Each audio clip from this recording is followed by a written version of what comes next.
Fala pessoal, tudo bem? Meu nome é Túlio. No vídeo de hoje vou comentar um pouquinho com vocês o fato relevante publicado pelo HGLG, onde ele informa a proposta para comprar todos os ativos do outro fundo imobiliário chamado GTLG. Vou mostrar um pouquinho aqui do fato relevante para vocês, a gente ainda não tem a forma como isso vai ser pago e vou mostrar também um pouco dos ativos desse GTLG. Será que são interessantes? Tem ali uma alavancagem alta, isso preocupa, não preocupa?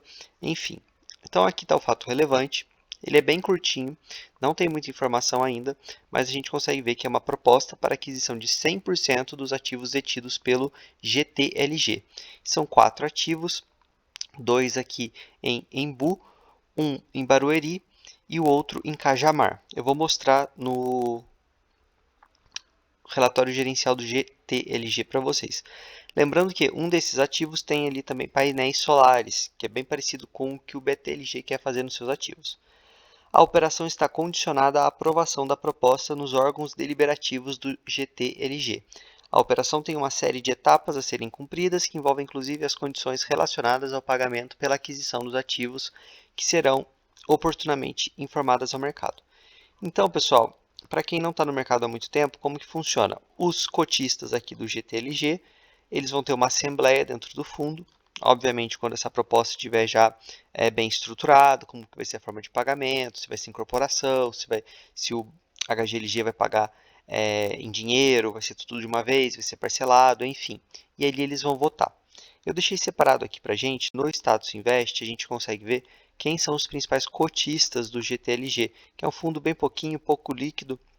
A gente consegue ver aqui, ó, descendo no portfólio, que o XPLG tem posição relevante no fundo, 26,5%, o próprio HGLG tem 14%, CPTS tem aqui quase 13,5%, MXRF também, CPFF, XPIN, LVBI, RVBI, aí aqui já começa a ficar uma posição muito residual.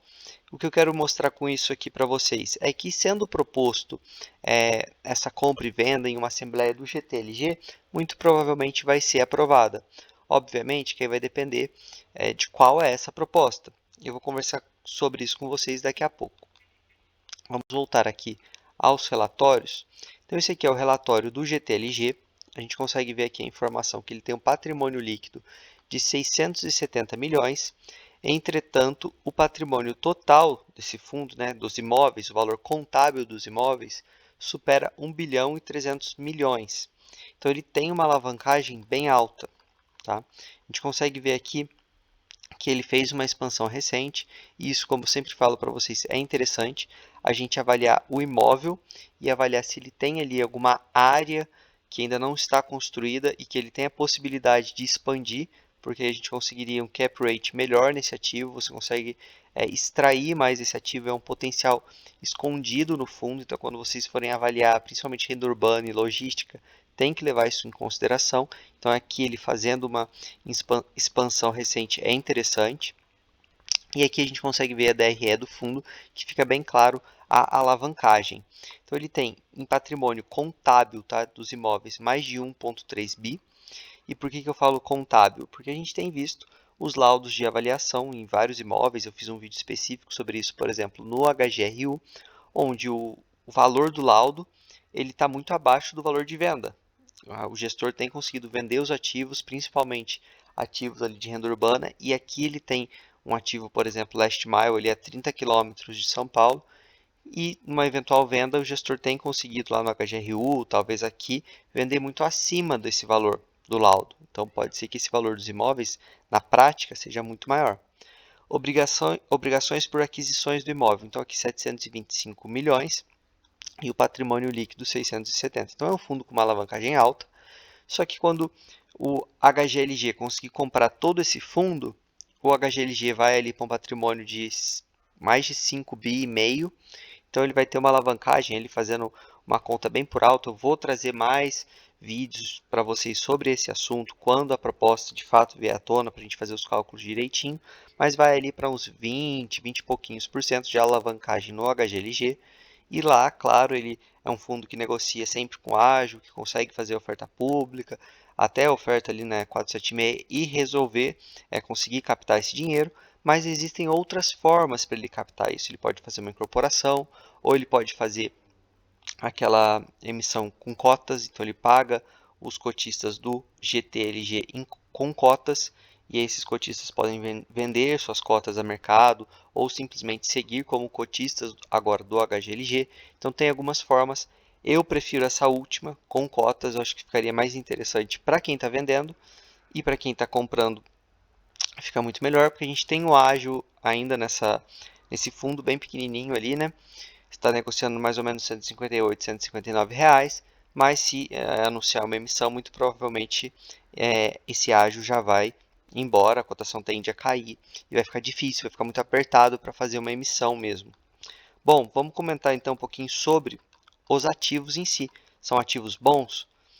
Se vocês estiverem gostando do meu conteúdo, eu peço like, peço também que se inscrevam. Lembrando, chegando a 1000 inscritos, eu vou divulgar de forma gratuita lá no grupo do Telegram um guia, uma apostila, um conteúdo extra para vocês, principalmente investidores iniciantes, se familiarizarem aqui com termos, enfim, com o mundo dos fundos imobiliários para conseguir acompanhar os vídeos que eu posto aqui diariamente com mais facilidade.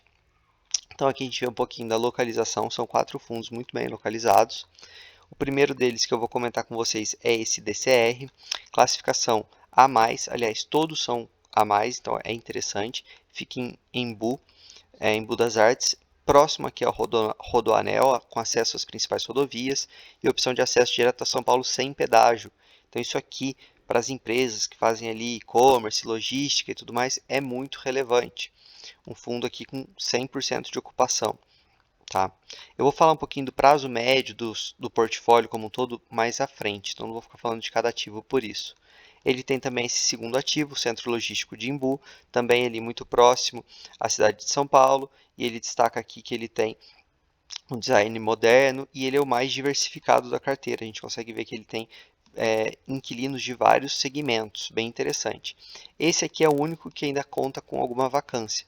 20% dele está vago, os outros dois estão 100% ocupados. Então aqui seria o único ponto de atenção nesse ativo. Ele tem esse DCB, localizado no cruzamento da rodovia Castelo Branco com Rodoanel, em frente ao Shopping Tamboré, então muito bem localizado também. Esse aqui é o que tem o prazo médio mais longo, está em Barueri, ocupação de 100% também, inadimplência zerada, super tranquilo. E o último, Cajamar, também é um local super aquecido para logística, a gente vê vários fundos construindo galpões lá, é um ponto realmente muito aquecido para logística no país. Está aqui a 29 quilômetros da capital, uma malha rodoviária de fácil acesso a aeroportos e portos. E é esse ativo aqui que tem os painéis solares. Então aqui painéis solares instalados no telhado do Galpão 200 com capacidade para mais de 3,24 miliamperes, suficiente para atender 100% da demanda do empreendimento.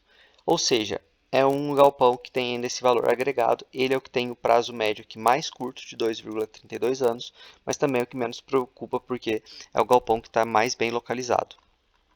Taxa de ocupação histórica do portfólio, a gente vê que a vacância é esse marrom aqui do gráfico. Vou até aumentar para vocês. É bem baixo, né? A gente pode ver que 6% e agora está em 4%, bem pouquinho. E comentando de uma maneira geral do portfólio, tem aqui alguns dados interessantes. Vencimento dos contratos não é tão longo, é 2027, então basicamente 4 anos, mas são imóveis bem localizados, então não me preocupa tanto. Base de inquilinos, basicamente aqui e-commerce relacionados, 3/4 do fundo, mas tem aqui diversificação em outros setores. Isso aqui, dentro do portfólio do HGLG, ficaria mais diluído ainda, né? Então é bem interessante por causa disso. Base de inquilinos por tipo de contrato. Está aqui 70% típico, 30% praticamente atípico. Eu gosto dessa proporção, principalmente em logística. Nesse momento, ter contrato típico pode ser interessante.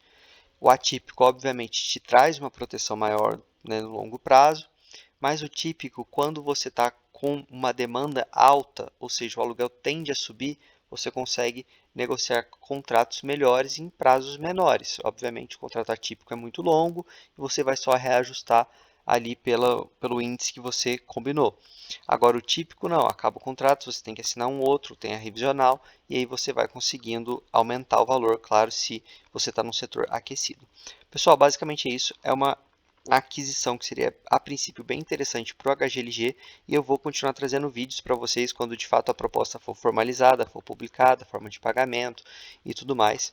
Pode ser algo aí que transforme o HGLG em um monstro maior do que ele é já no setor de logístico. Beleza, pessoal? Se vocês gostaram do vídeo, então deixa o like, se inscreva. Lembrando, o grupo do Telegram está na descrição do vídeo e no primeiro comentário fixado. Beleza? Valeu!